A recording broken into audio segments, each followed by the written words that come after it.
Oh, that was great. Isn't humor wonderful? Laughter is the best medicine. And you don't have to pay for those prescriptions. You just accept them. That's the best part.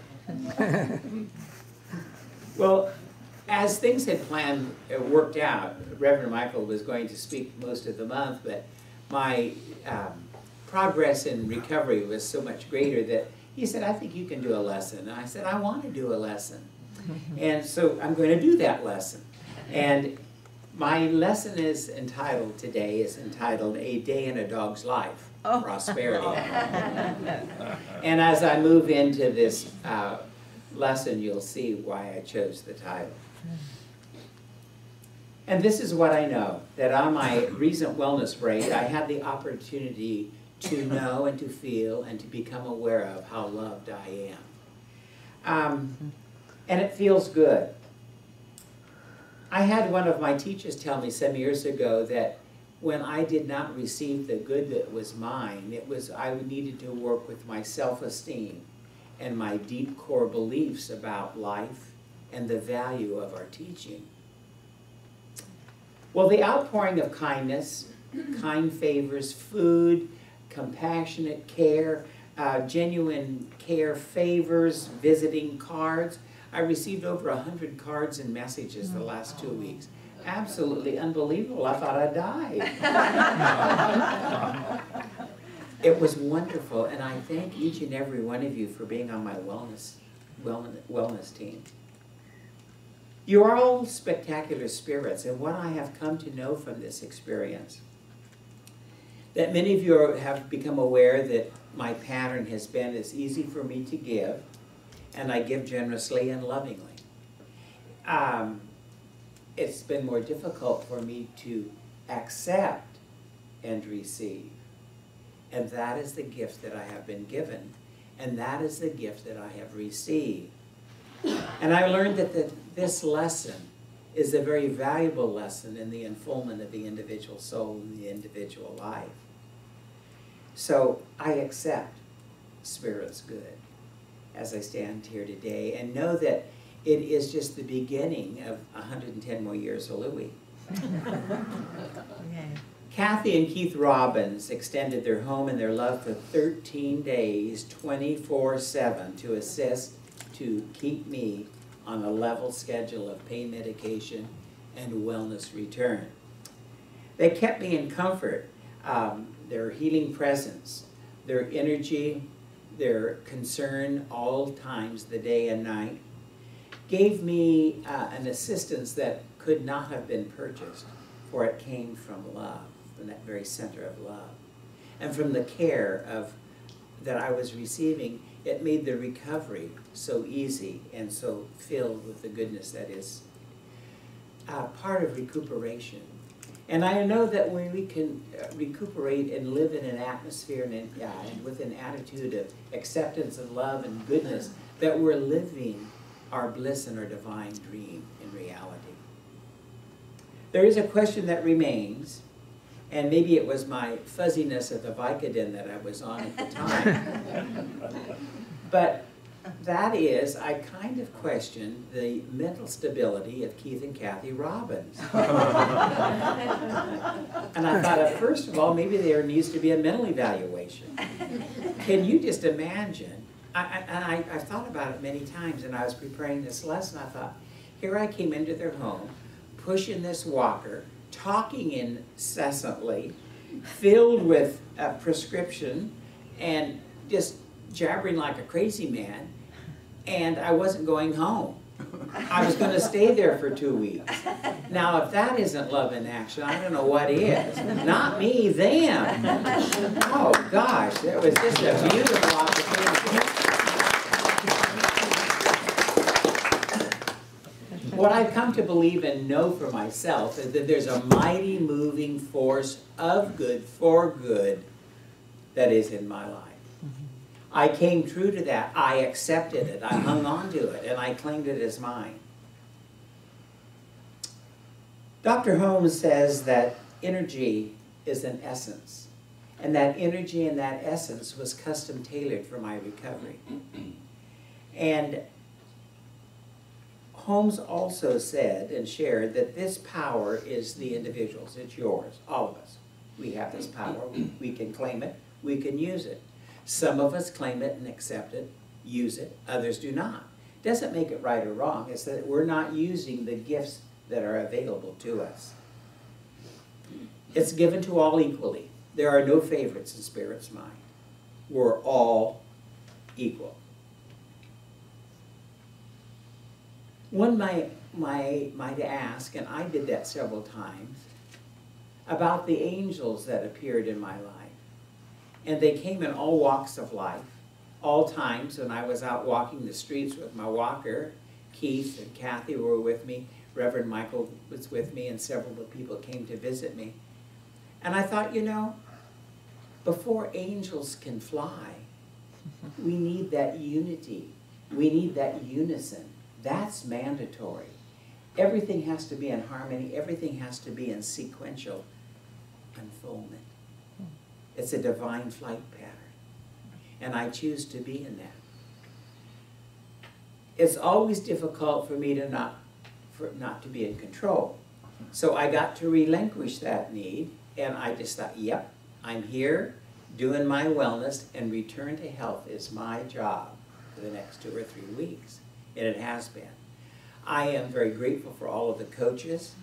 And just yesterday, Reverend Michael was saying something to me. And I was in the kitchen doing something, and I had misplaced my cane. And he said, "And where is it?" And I said, "I don't know." And he said, "Well, just halt right where you are. We're going to go on. I'm going to go on a search of it." So he found it, brought it back to me. He said, "Your job is to get well. It is not to like me. I am your wellness coach." So I said, "Well, here's to you." Okay.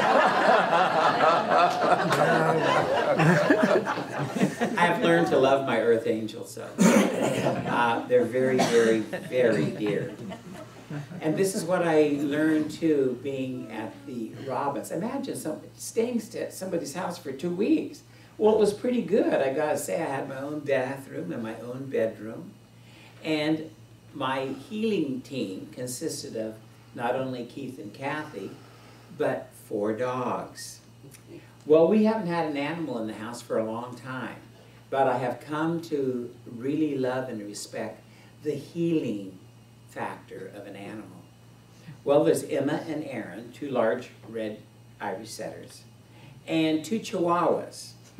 Now, Missy belongs to the Robbins, and she's a smallish dog in stature, but she's great big in knowing she's top dog, let me tell you. She is top dog.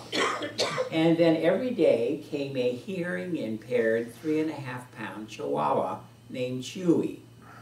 Well, Chewy is just a hunk of love. He really is. In fact, Ben, that's Keith and Kathy's son-in-law, says that he is, he calls him a giant burrito of love. And he is. He's about this long. And had 2 or 3 days that were not the most opportune for perfect health that I got to deal with. And that little dog was on my right thigh all the time. They sense, they feel, they heal, and they love. And it was not only the good care of the human care that I received, it was those animals. The first morning I awakened, there was a cold nose on my left foot. Well, having that hip replacement on the left side, I was made very aware that I wanted to know what was happening here. And I looked over the edge of my bed, and here were those big eyes, that white snout, and just putting its little nose right on my boo-boo. So I said, "Thank you, Pooch. You're going to make it all work for me." Well, I wondered why in life that everything would manifest so easily. I thought, well, I've been using the principles that I teach and those that I've believed in for so long. 4 dogs and a hipster, that's what I was calling myself. So I had great care, wonderful care, perfect food. And I want to thank all of you that are in the assembly here today that have brought food. And we have enough for another 2 weeks. Everybody bought food rather than for 2, for 4. We have a wonderful menu for next week. We have salmon steaks and all sorts of good things, so if you're hungry, come by. We're eating well on all of you, and I thank you again. What I know is that this great care included 2 or 3 times a day I would walk, and each day I increased that at some distance. And I had iced packs, 30 minutes on and 30 minutes off of my incision site, and had a little challenge with edema, so I had 3 days with my foot elevated over my heart, which is really not the most comfortable position to be in because you can't do anything without assistance.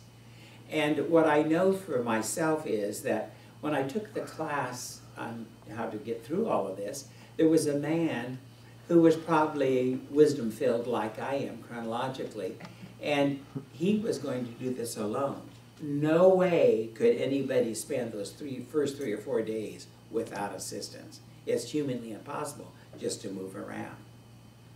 So I did my prescribed therapy. I had a home health care lady that came in.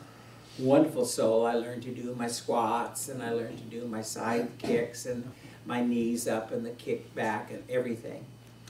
And it was just a great opportunity to know this. Well, we had this wonderful accommodation. I had this wonderful accommodation, and most of all, it came with laundry service. Keith did all the laundry, and every morning my clothes were laundered, folded, and placed on my dresser. So, I mean, this is better than living at home. And I said, and you know, when they left, they told me to come back. So I said, I must have done something right, but it was great, and I enjoyed every minute of it. Daily in our celebration, at curtains up, time to go to bed, we would have meditation, we'd have prayer, and we would always have just a moment of exchange and friendship. And I thought, it doesn't get any better than this. And the beautiful thing about it, that every night Michael would come for dinner and have his spiritual experience. Generally it was Cabernet. And I was stuck to my water because with the meds. But it all worked out and was a great opportunity. What I have come to learn and appreciate so much, all of you, because I know that this center functions beautifully without me. And that's the way it's supposed to. It's the infinite work of Spirit. And Spirit does the work. We just show up. We think we do something. So my kudos to Reverend Eileen, who today is speaking at the Eureka Church of Religious Science, and to Reverend Michael for holding down the fort. And he's in Sunday school today because we had a little hiccup on the way to the center this morning. So we got our flexibility covered. And I know that the day-to-day business was carried on, just really, really smooth. So my appreciation to all of the angels, the practitioners, and all of you who called and